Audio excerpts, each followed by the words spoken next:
I have a confession to make. But first, I want you to make a little confession to me.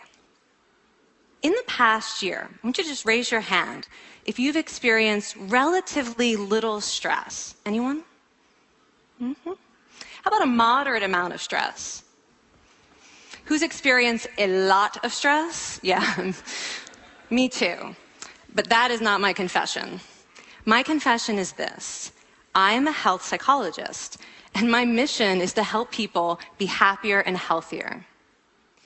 But I fear that something I've been teaching for the last 10 years is doing more harm than good, and it has to do with stress. For years, I've been telling people stress makes you sick. It increases the risk of everything from the common cold to cardiovascular disease. Basically, I've turned stress into the enemy. But I've changed my mind about stress. And today, I want to change yours. Let me start with the study that made me rethink my whole approach to stress. This study tracked 30,000 adults in the United States for 8 years. And they started by asking people, how much stress have you experienced in the last year? They also asked, do you believe that stress is harmful for your health? And then they used public death records to find out who died. Okay, some bad news first. People who experienced a lot of stress in the previous year had a 43% increased risk of dying. But that was only true for the people who also believed that stress is harmful for your health. People who experienced a lot of stress but did not view stress as harmful were no more likely to die. In fact, they had the lowest risk of dying of anyone in the study, including people who had relatively little stress. Now, the researchers estimated that over the 8 years they were tracking deaths, 182,000 Americans died prematurely, not from stress, but from the belief that stress is bad for you. That is over 20,000 deaths a year. Now, if that estimate is correct, that would make believing stress is bad for you the 15th largest cause of death in the United States last year, killing more people than skin cancer, HIV, AIDS, and homicide. You can see why this study freaked me out. Here I've been spending so much energy telling people stress is bad for your health. So this study got me wondering, can changing how you think about stress make you healthier? And here the science says yes. When you change your mind about stress, you can change your body's response to stress. Now, to explain how this works, I want you all to pretend that you are participants in a study designed to stress you out. It's called the social stress test. You come into the laboratory, and you're told you have to give a 5-minute impromptu speech on your personal weaknesses to a panel of expert evaluators sitting right in front of you. And to make sure you feel the pressure, there are bright lights and a camera in your face, kind of like this. And the evaluators have been trained to give you discouraging nonverbal feedback, like this.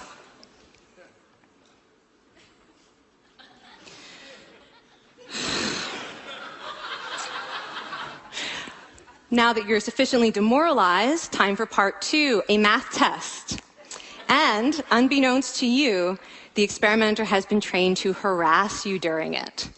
Now, we're going to all do this together. It's going to be fun. For me. Okay. I want you all to count backwards from 996 in increments of 7. You're going to do this out loud as fast as you can, starting with 996. Go. Go faster. Faster, please. You're going too slow. Stop, stop, stop, stop. That guy made a mistake. We're going to have to start all over again. You're not very good at this, are you? Okay, so you get the idea. Now, if you were actually in this study, you'd probably be a little stressed out. Your heart might be pounding. You might be breathing faster, maybe breaking out into a sweat. And normally we interpret these physical changes as anxiety or signs that we aren't coping very well with the pressure. But what if you viewed them instead as signs that your body was energized, was preparing you to meet this challenge? Now, that is exactly what participants were told in a study conducted at Harvard University. Before they went through the social stress test, they were taught to rethink their stress response as helpful. That pounding heart is preparing you for action. If you're breathing faster, it's no problem. It's getting more oxygen to your brain. And participants who learned to view the stress response as helpful for their performance, well, they were less stressed out, less anxious, more confident. But the most fascinating finding to me was how their physical stress response changed. Now, in a typical stress response, your heart rate goes up and your blood vessels constrict like this. And this is one of the reasons that chronic stress is sometimes associated with cardiovascular disease. It's not really healthy to be in this state all the time. But in the study, when participants viewed their stress response as helpful, their blood vessels stayed relaxed like this. Their heart was still pounding, but this is a much healthier cardiovascular profile. It actually looks a lot like what happens in moments of joy and courage. Over a lifetime of stressful experiences, this one biological change could be the difference between a stress-induced heart attack at age 50 and living well into your 90s. And this is really what the new science of stress reveals, that how you think about stress matters. So my goal as a health psychologist has changed. I no longer want to get rid of your stress. I want to make you better at stress. And we just did a little intervention. If you raised your hand and said you'd had a lot of stress in the last year, we could have saved your life. Because hopefully the next time your heart is pounding from stress, you're going to remember this talk and you're going to think to yourself, this is my body helping me rise to this challenge. And when you view stress in that way, your body believes you and your stress response becomes healthier. Now, I said I have over a decade of demonizing stress to redeem myself from. So we are going to do one more intervention. I want to tell you about one of the most underappreciated aspects of the stress response. And the idea is this: stress makes you social. To understand this side of stress, we need to talk about a hormone, oxytocin. And I know oxytocin has already gotten as much hype as a hormone can get. It even has its own cute nickname, the cuddle hormone, because it's released when you hug someone. But this is a very small part of what oxytocin is involved in. Oxytocin is a neurohormone. It fine-tunes your brain's social instincts. It primes you to do things that strengthen close relationships. Oxytocin makes you crave physical contact with your friends and family. It enhances your empathy. It even makes you more willing to help and support the people you care about. Some people have even suggested we should snort oxytocin to become more compassionate and caring. But here's what most people don't understand about oxytocin. It's a stress hormone. Your pituitary gland pumps this stuff out as part of the stress response. It's as much a part of your stress response as the adrenaline that makes your heart pound. And when oxytocin is released in the stress response, it is motivating you to seek support. Your biological stress response is nudging you to tell someone how you feel instead of bottling it up. Your stress response wants to make sure you notice when someone else in your life is struggling so that you can support each other. When life is difficult, your stress response wants you to be surrounded by people who care about you. Okay, so how is knowing this side of stress going to make you healthier? Well, oxytocin doesn't only act on your brain, it also acts on your body. And one of its main roles in your body is to protect your cardiovascular system from the effects of stress. It's a natural anti-inflammatory. It also helps your blood vessels stay relaxed during stress. But my favorite effect on the body is actually on the heart. Your heart has receptors for this hormone. And oxytocin helps heart cells regenerate and heal from any stress-induced damage. This stress hormone strengthens your heart. And the cool thing is that all of these physical benefits of oxytocin are enhanced by social contact and social support. So when you reach out to others under stress, either to seek support or to help someone else, you release more of this hormone, your stress response becomes healthier, and you actually recover faster from stress.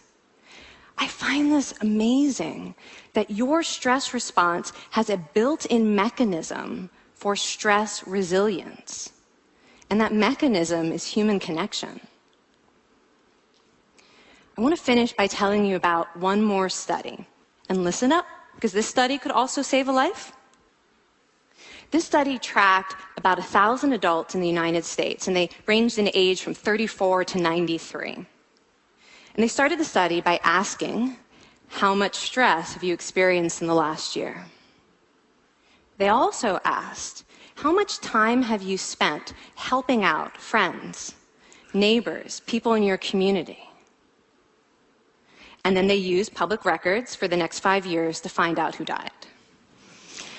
Okay, so the bad news first. For every major stressful life experience, like financial difficulties or family crisis, that increased the risk of dying by 30%. But, and I hope you are expecting a but by now, but that wasn't true for everyone. People who spent time caring for others showed absolutely no stress-related increase in dying, 0. Caring created resilience. And so we see once again that the harmful effects of stress on your health are not inevitable. How you think and how you act can transform your experience of stress. When you choose to view your stress response as helpful, you create the biology of courage. And when you choose to connect with others under stress, you can create resilience. Now, I wouldn't necessarily ask for more stressful experiences in my life, but this science has given me a whole new appreciation for stress. Stress gives us access to our hearts. The compassionate heart that finds joy and meaning in connecting with others. And yes, your pounding physical heart working so hard to give you strength and energy. And when you choose to view stress in this way, you're not just getting better at stress, you're actually making a pretty profound statement. You're saying that you can trust yourself to handle life's challenges. And you're remembering that you don't have to face them alone. Thank you. Thank you.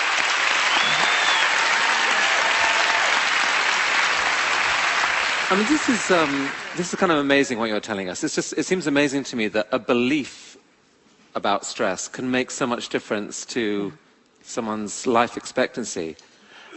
How would that extend to advice? Like if someone's making a lifestyle choice between, say, a stressful job and a non-stressful job, does it matter that which way they go, that it's equally wise to go for the stressful job so long as you believe that you can handle it in some sense? Yeah, and one thing we know for certain is that chasing meaning is better for your health than trying to avoid discomfort. And so I would say that's really the best way to make decisions, is go after what it is that creates meaning in your life and then trust yourself to handle the stress that follows. Thank you so much, Kelly. Thank you. It's really cool.